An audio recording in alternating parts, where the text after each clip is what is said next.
Bonjour, c'est Frédéric de Stratos Cash. Nous allons voir dans cette vidéo l'intérêt de générer de l'émotion dans vos pages ou vidéos. Nous aimons croire que nous sommes des êtres rationnels et pourtant de nombreuses études ont démontré que l'acte d'achat était avant tout un acte émotionnel.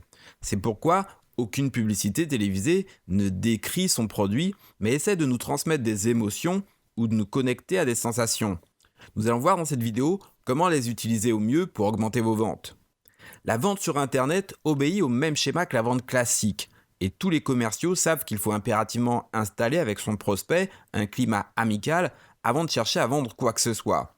On aime se penser en tant qu'être rationnel, mais la décision d'achat est en premier lieu émotionnelle et donc irrationnelle. Puis notre mental justifie la décision prise du genre « Oui, mais cette nouvelle BMW est plus grande et les enfants auront plus de place à l'arrière ». Ou mais chérie, je n'avais pas de sac de cette couleur qui allait avec la belle tenue que tu m'as achetée hier.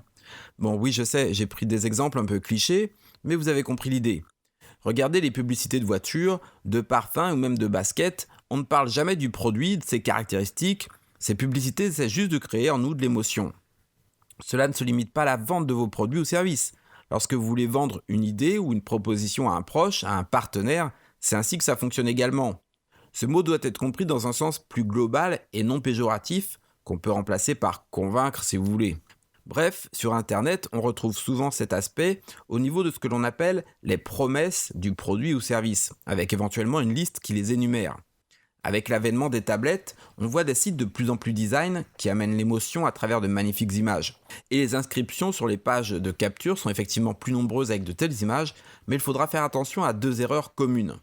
Votre but n'est pas la célébrité, mais l'efficacité et la progression de votre chiffre d'affaires. Une erreur récurrente et commune est d'analyser l'audience de son site et de s'extasier de sa popularité grandissante. On compte par dizaines les sites ou vidéos sur YouTube qui font des millions de vues visiteurs, sans pour autant générer un quart de salaire moyen. Il est donc vital de suivre et d'analyser la provenance de vos visiteurs, mais en fonction du chiffre d'affaires généré, et pas de se focaliser uniquement sur le volume de visiteurs. Un petit site de niche avec des passionnés de tuning ou de yoga sutra peut générer plus de profit qu'un site avec des millions d'ados fans de Justin Bieber ou autres. Bref, c'est un peu cliché aussi, mais c'est une réalité, et on s'est compris. Attention également à ne pas faire de fausses promesses peu plausibles.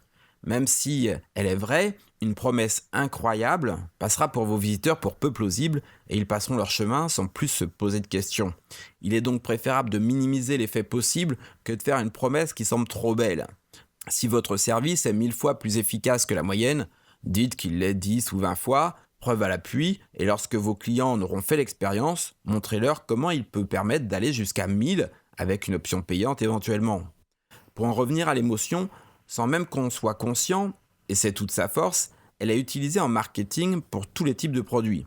On pense toujours à cette transmission par le sens de la vue, mais les autres n'y échappent pas. L'odeur dans les boutiques, dans les boulangeries ou sur certains produits. La musique un peu angoissante dans les journaux télévisés. Vous avez sûrement entendu parler des stupidités qu'a raconté la chaîne américaine Fox News en ce début 2015, en racontant que Paris avait de nombreuses zones dangereuses de non-droit. Tout ça pour générer de fortes émotions chez les téléspectateurs et les garder en haleine. Idem pour une certaine presse people qui raconte n'importe quoi sur les célébrités. Bref, c'est donc l'émotion qui fait grimper l'audience d'une chaîne, augmenter les ventes d'un magazine et celles de vos produits ou services. Il est important de le garder à l'esprit et de vous en inspirer pour vos vidéos ou vos pages de vente en prenant garde de ne pas produire l'effet inverse en tombant dans l'excès. C'est comme le sucre sur un gâteau, ça attire s'il y en a un peu, mais ça écœure s'il y en a trop. Inutile de dire qu'il faut éviter le type de page de vente avec plein de billets partout et qui promettent des millions si vous signez tout de suite. La preuve sociale est également un phénomène émotionnel. La preuve sociale nous rassure. C'est ce petit truc qui nous fait choisir un restaurant avec une file d'attente à celui d'en face qui est vide.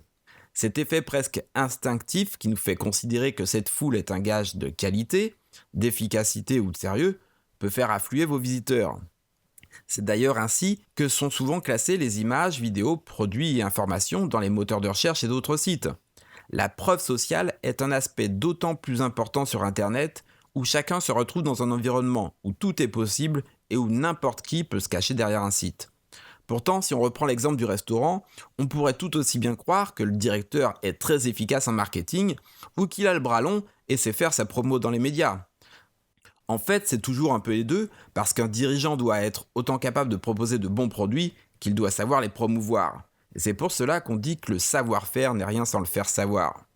Pensez à l'utiliser sur votre site, en proposant par exemple à vos visiteurs ou aux membres de votre liste une information, un produit contre un message de leur part.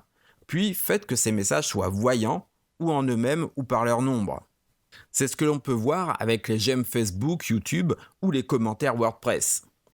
Ce post vous a plu? Partagez-le et découvrez comment il peut développer votre chiffre d'affaires en cliquant sur le lien Marketing Solidaire en dessous de cette vidéo.